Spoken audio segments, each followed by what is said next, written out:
नमस्कार, अश्विनी किचनमध्ये आपले स्वागत आहे. आज आपण गुलाबजामुन बनवणार आहोत.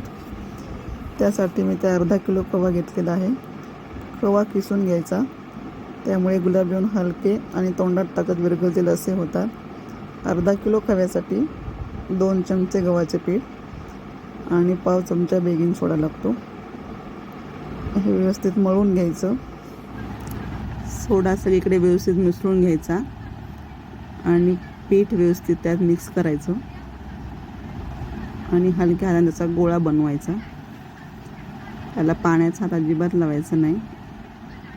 बाइंडिंगसाठी थोडंसं दूध टाकायचं शेवटी आणि त्याचा गोळा बनवून घ्यायचा. मऊसूद लोण्यासारखा गोळा तयार होतो आणि या गोळ्याचे आपल्याला हवे तसे छोटे छोटे गुलाबजामुन तयार करून घ्यायचे.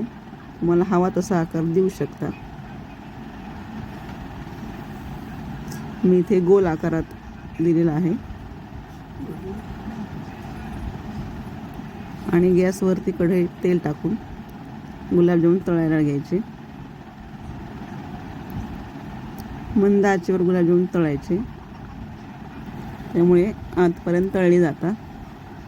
ब्राऊन रंग येईपर्यंत तळायचं.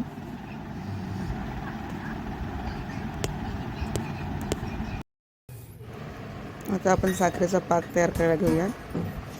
इथे मी कढईमध्ये 2 वाटी साखर घेतलेली आहे.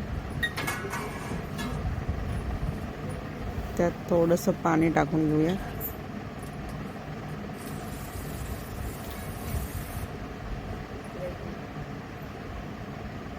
गॅस बारीक ठेवूनच त्याला एक उकळी आणायची आहे.